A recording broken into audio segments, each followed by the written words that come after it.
그래서 오늘 우리가 여기 보면은 이 양문 교치라는 것이 나오고 베데스다라는 것이 나옵니다. 그래서 양문 교치라는 것은 무엇을 말하고 있느냐면은 그 양문 교치라는 것은 바로 베데스다 연못을 얘기하고 있습니다.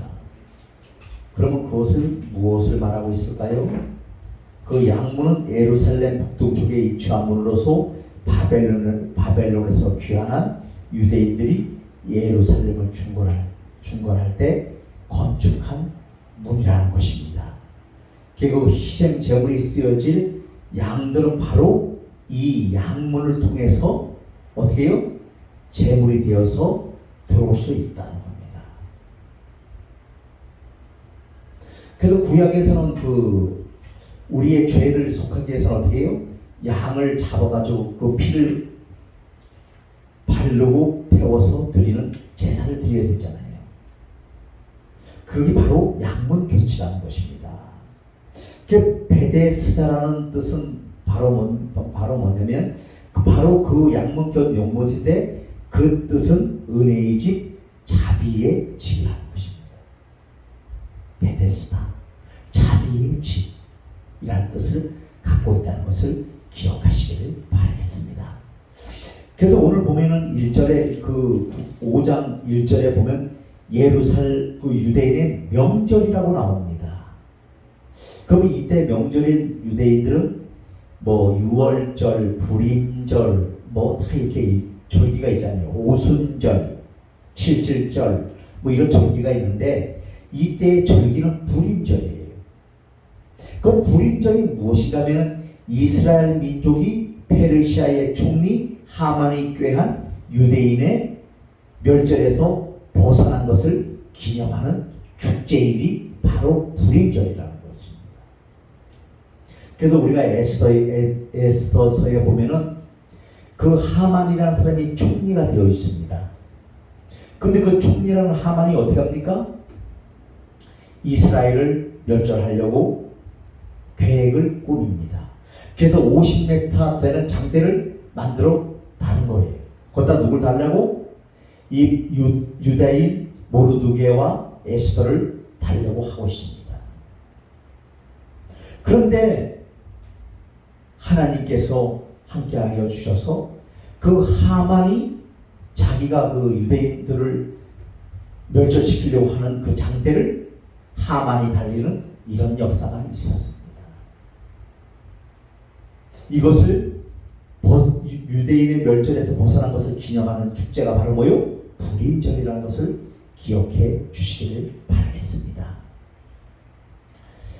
그래서 우리나라에도 과거에 비해 풍족한 생활을 여기하고 있는 것은 모든 면에서 활동이 발전한 것은 자명한 사실이나 아직도 가난과 신체적인 고통에 시달리는 사람들은 많다. 만일 교회가 일반 대중주 중산층 사람들에게 신경을 쓰느라고 베데스다 연못에 누운 사람과 그 계층의 사람을 돌보지 않는다면 교회는 곧 사교 클럽 이상의 아무것도 아니게 될 것이라고 말하고 있습니다. 무슨 얘기냐면 우리 주안의 교회가 제가 자랑하는 것 같습니다만 참된 교회라는 거예요.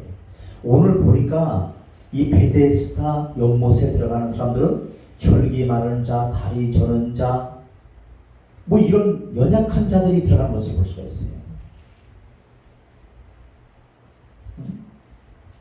맹인, 이런 사람들이 다 들어갑니다. 그런데 우리가 아는 것은 뭐냐면 교회가 이 마음 편하고 돈 많고 이런 사람들만 추구하면 안 된다는 것을 말씀하고 있습니다. 우리 하나님은 그렇게 말씀하셔요. 너희가 부해지면 너희는 타락의 길을 갈 수밖에 없다. 그래서 우리 교회도 만약에 물질로 풍성해지고 아무 근심 걱정이 없다면 어떻게 되겠어요? 우리 김창현 성도나 우리 정종철 성도나 이런 사람들 오는 것을 굉장히 꺼릴 수도 있다는 겁니다. 바로 그게 뭐예요? 타락이라는 거예요. 그런데 가장 연약한 자들, 세상으로부터 소외된 자들을 품을 수 있도록 하나님께서 인도해 주시기를 감사하시기를 바라겠습니다. 바로 이것을 말씀하고 있습니다. 베토벤 우리 잘 알지요? 베토벤이 어느 날 길을 걷다가 음악 소리를 들었어요. 음악에 연주하는 소리를 들었는데 잠시 멈추어 듣고 있는데 이런 말이 들리는 거예요. 정말 진정한 음악을 듣고 싶어 라고 외치는 소리를 들었어요. 그래서 그 외치는 데 따라가 보니까 어떻게 해요? 맹인 소녀가 이 피아노를 치면서 노래를 하고 있는 겁니다. 그래서 그 베토벤이 그 소녀에게 피아노를 내가 좀 치겠다 해서 앉아가지고 칩니다. 근데 이제 방은 어두컴컴하고 촛불도 없고, 그런데 뭐가 들어오니까 어두운 방 안으로 달빛이 싹 이렇게 쏟아져 들어오는 거예요. 그 달빛과 소녀의 마음에 전해오는 영감으로 즉흥곡을 연주했는데 그것이 바로 뭐예요? 우리가 잘 아는 월감 소나타라는 것입니다. 우리 김성수 목사님도 잘 치시면 월감 소나타를 이렇게 치시. 바로 이 월감 소나타. 이따가 한번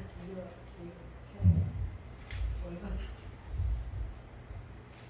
그래서 우리는 오늘 알아야 될 것은 뭐냐면, 그러면 그 베데스다 연못이 자비의 집, 은혜의 집인데 그곳에서는 이 천사가 가끔씩 내려오는 거예요. 그런데 먼저 그 연못에 들어가는 자가 고침을 받는 거예요. 그런데 38년 된 병자는 우리가 생각해 보십시오.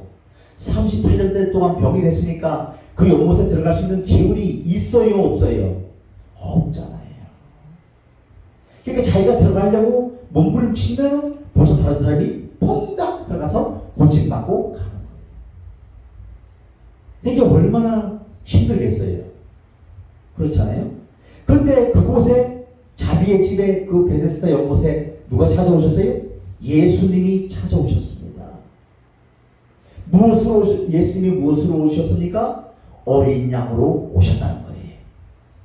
그래서 요한복음 1장 29절에 그 이튿날 요한이 예수께서 자기에게 나오심을 보고 이르되 보라 세상 죄를 지고 가는 하나님의 어린 양이로다 라고 고백하고 있습니다.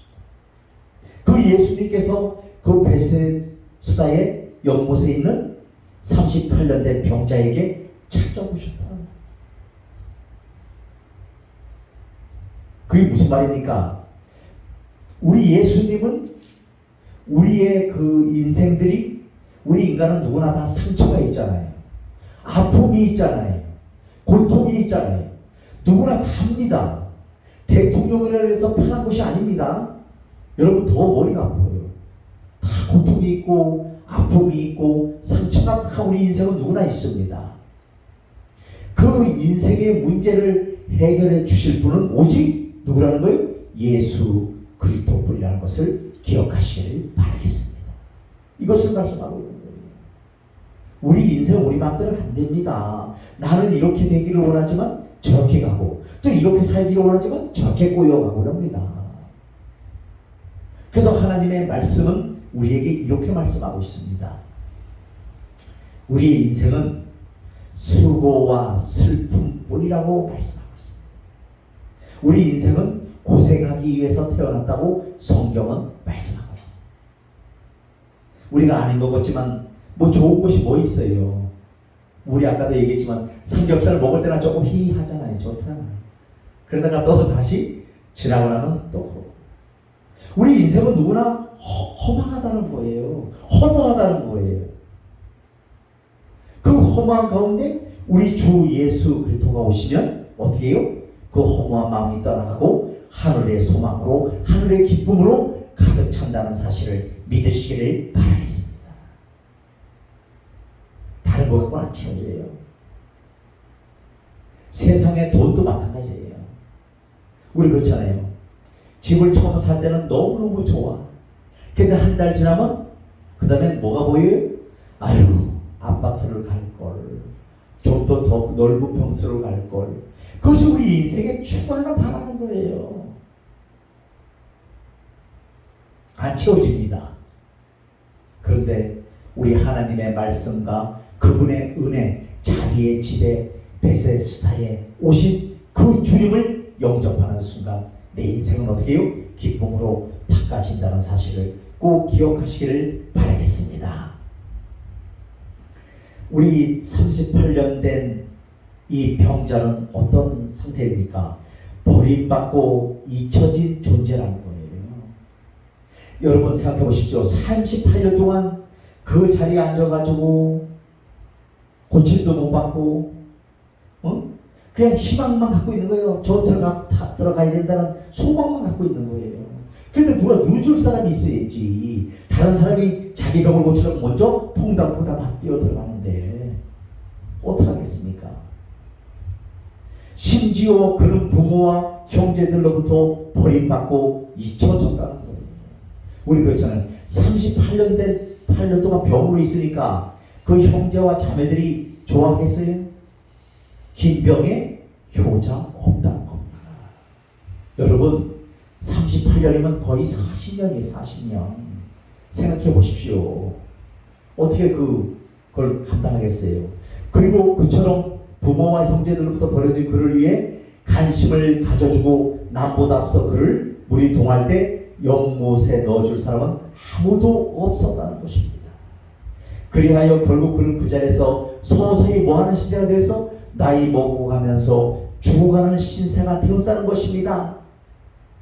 그러면 이것을 무엇을 말하고 있냐면 죄를 범함으로써 하나님으로부터 버림받고 꼼짝없이 죽어가는 우리 인생의 모습과 같다는 거예요. 우리 예수 믿는 것이 믿어도 되고 안 믿어도 되는 것이 아니에요. 바로 여기서 말씀하고 있는 것은 바로 그것을 말씀하고 있습니다. 예수 안에는 생명이 있고 그분은 우리를 위해서 십자가에 피 흘려 돌아가셨어요. 그 뭐요? 전 인류의 죄를 사하시기 위해서 이 땅에 오셨다는 거예요. 그럼 우리는 그분을 믿을 때 우리의 참된 행복과 기쁨과 평안이 임하는 줄로 믿습니다. 이러기 위해서 이 교회가 존재하는 거예요. 두 번째는 자신을 몰랐다는 것입니다. 자신의 아픈 것은 알았으나 그는 자신의 아픈 원인을 몰랐다는 것입니다.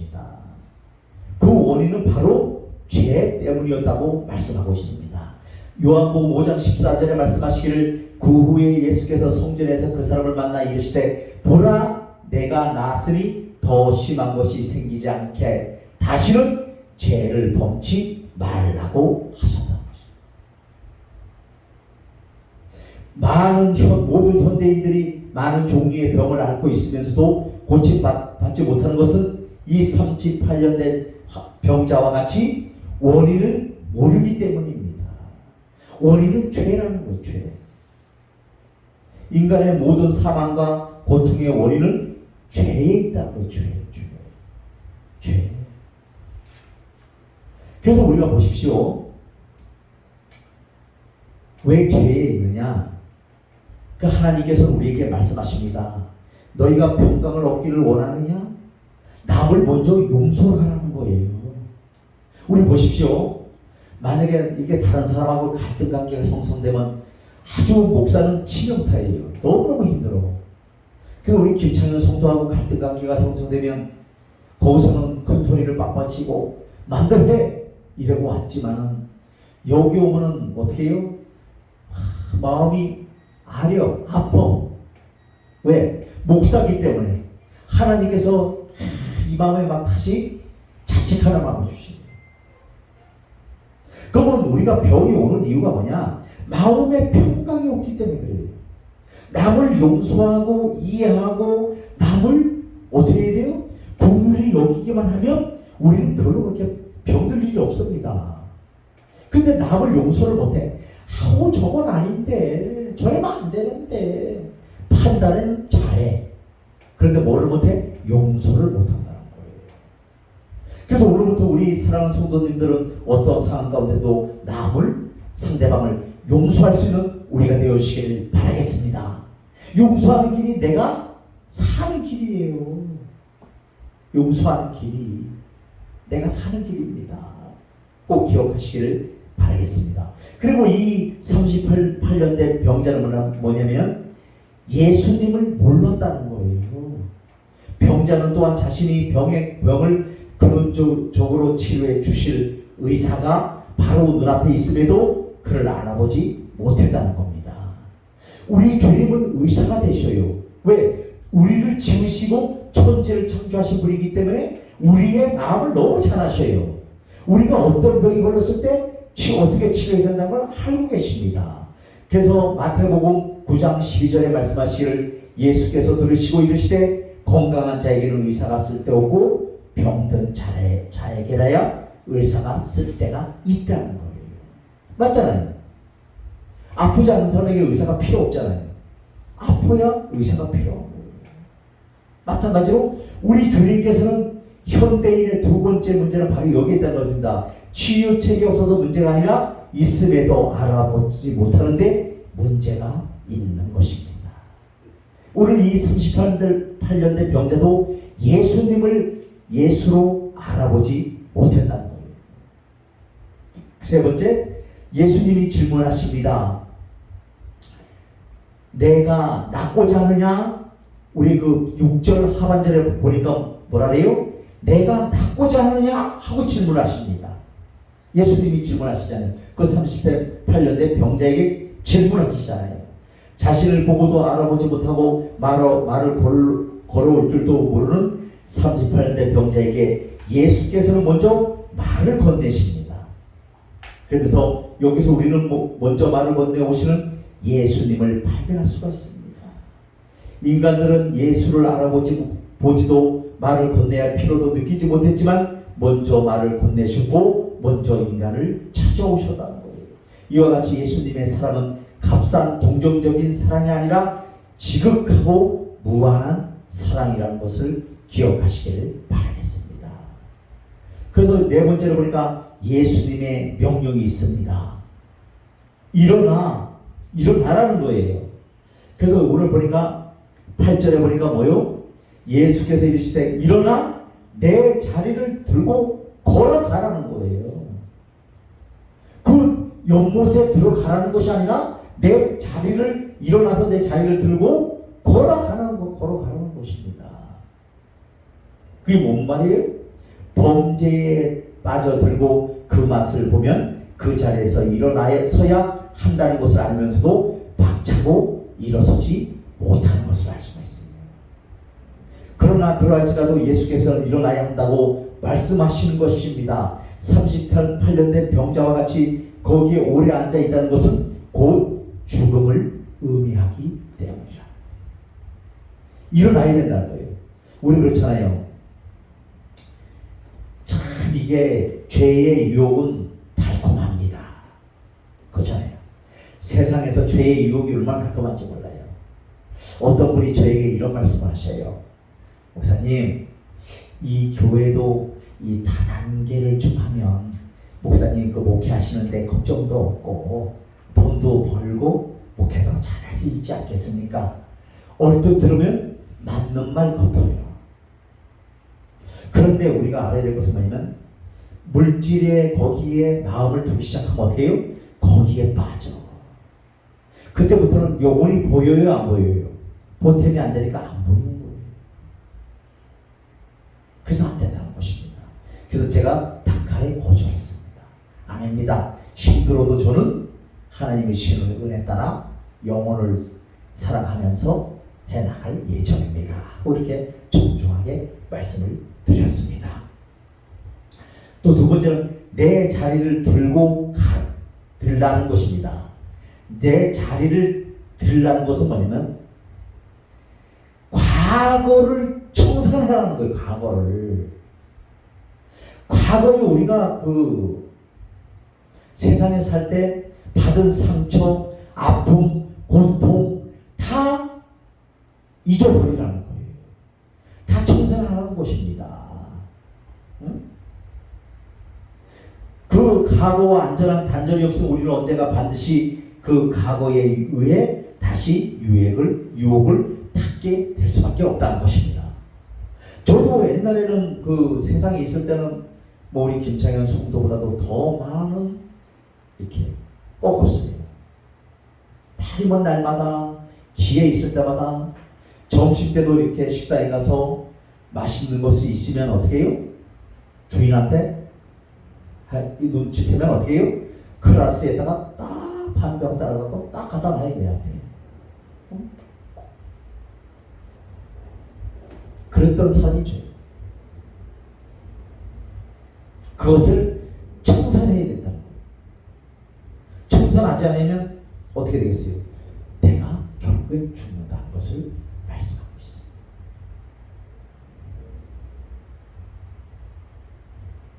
그래서 우리 성경에 보니까 이스라엘 백성들이 출애굽을 했잖아요. 하나님의 은혜로 이 애굽의 종살이에서 출애굽을 해서 나왔잖아요.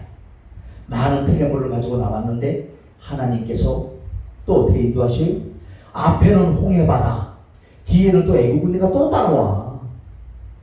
바로가 이 이스라엘 백성들을 내보냈지만 또 아까운 거예요. 이들을 벽돌 이기기와 노예를 부려야 되는데 아까운 거예요. 그러니까 또 잡으려고 쫓아오잖아요. 근데 앞에 딱 보니까 홍해바다가 있는 거예요. 기가 막힐 일 아닙니까? 그 평탄하게 인도해 주시면 얼마나 좋아. 근데 앞에 홍해바다가 있고 뒤에는 애국 군대가 잡으려고 쫓아옵니다. 그때 모세가 기도합니다. 하나님, 이 상황 가운데 어떻게 해야 되겠습니까? 하고 기도했을 때 네 지팡이를 들어 바다를 명해라. 그 지팡이를 드는 순간 어떻게 해요? 바다가 양쪽으로 갈라지면서 벽을 이룹니다. 그래서 그 길을 따라 이스라엘 백성들이 건너가잖아요. 그게 뒤에서 애국 군대가 같이 막 따닥따닥 하고 말 타고 달려와서 중간쯤 왔을 때 어떻게 해요? 물이 다시 지팡이를 내밀었더니 어떻게 해요? 물이 합해져 갖고 애국 군대가 수장이 되어지는 이런 역사가 있었잖아요.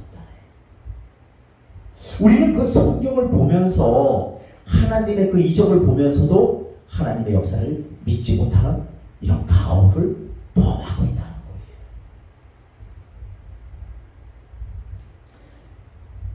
그래서 우리 보면은 또 이스라엘 백성들이 불신앙했잖아요. 뭐 고기 먹고 싶으면 우리가 애굽에 있으면 그 가마솥에서 고기도 먹고 참외도 먹고 오이도 먹고 시켜 먹었을 텐데 우리를 이렇게 인도해가지고 강야에서 우리가 죽는구나 하면서 모세를 막 원망합니다. 근데 하나님께서 만나와 메추라기도 주셨어요. 물이 없으면 불평. 우리와 똑같잖아요. 우리도 뭐가 조금 없으면 불평. 있는 것에 감사하지 못하고 없는 것을 보면서 불평하잖아요. 돈이 없어요, 쌀이 없어요, 등심이 없어요, 뭐가 없어요, 뭐 이렇게 하면서 불평하는 우리의 모습을 볼 수가 있습니다. 똑같잖아요, 이스라엘 백성과. 그런 자들은 하나도 가나안 땅을 들어가지 못하고 광야에서 죽어버린다는 거예요. 그래서 이것은 무엇을 말하고 있냐? 하나님의 믿는 믿음이 견고해야 천국에 들어갈 수 있다는 것을 기억하시길 바라겠습니다. 꼭 기억해 주시길 바라겠습니다. 그래서 민수기 14장 20절부터 25절에 보니까 여호와께서 이르시되 내가 내 말대로 사노라. 그러나 진실로 내가 살아있는 것과 여호와의 영광이 온 세계에 충만할 것을 두고 맹세하노니 내 영광과 애국과 강에 생한 내 이적을 보고서도 이같이 10번이나 나를 시험하고 내 목소리를 청종하지 아니한 그 사람들은 내가 그들의 조상들에게 맹세한 땅을 결단코 보지 못할 것이요 또 나를 멸시하는 사람 한 사람도 그것을 보지 못하리라. 그러나 내 종 갈렙은 그 마음이 그들과 달라서 나를 온전히 따랐은즉 그가 갔던 땅으로 내가 그를 인도하여 드리리니 그의 자손이 그 땅을 차지하리라 라고 말씀하고 있습니다. 그래서 우리가 알아야 되는 것은 뭐냐면 믿음이 있어야 하나님을 기쁘시게 할 수 있다. 믿음. 그 믿음이 뭡니까? 예수 그리스도가 십자가에 서서 나의 죄 때문에 오셨고 나의 죄를 사해 주셨다는 것을 믿는 믿음입니다. 이걸 믿을 때 하나님께서 우리를 신원해 주신다는 것을 꼭 기억하시기를 바라겠습니다. 그 다음에 예수님이 말씀하시는 것이 뭡니까? 그 다음에 말씀하시는 것이 걸어가라는 것입니다. 일어나고 그 다음에 자리를 들고 그 다음에 세 번째로 뭐요? 걸어가라 하시니 이 모든 것을 잊어버리고 예수만 향하여 앞으로 나아가라는 말씀이에요. 진실로 참된 크리스찬은 뒤는 물론 옆도 돌아보지 아니하고 오직 앞으로만 나아갑니다. 사도 바울은 내가 이미 얻었다 함도 아니요 온전히 이루었다 함도 아니라 오직 내가 그리스도 예수께 잡힌 바 된 그것을 쫓으려고 쫓아가노라 라고 말씀하고 있습니다.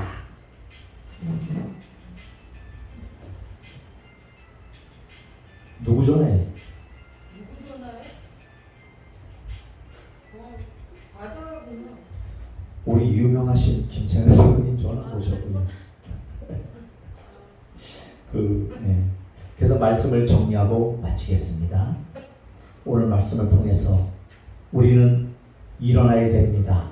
어떤 자리에서? 죄의 자리에서. 내가 지금 처해 있는 문제의 자리에서 일어나야 된다는 거예요. 그 다음에 그 자리를 들고 가라는 것은 뭐냐? 그 자리를 일어나야 된다는 것은 무엇을 뜻하느냐? 세상의 옛날의 과거를 자꾸 생각하지 말라는 거예요. 생각하지 말라는 거예요. 죄의 자리를 생각하지 말라는 것입니다. 그 다음에 걸어가라는 것은 뭐예요? 오직 예수 그리스도의 편대를 향하여 달려가라는 것을 말씀하고 있는 줄로 믿습니다. 그래서 우리를 사랑하는 성도님들, 정말 우리 인생은 누구나 다 상처가 있고 아픔이 있고 있습니다. 이것을 해결받을 수 있는 것은 오직 예수 그리스도 그분을 믿을 때 가능하다는 것을 믿고 또 그분만을 의지해서 모든 병에서 자유함을 얻으시기를 다시 한번 예수 그리스도로 축원드리겠습니다.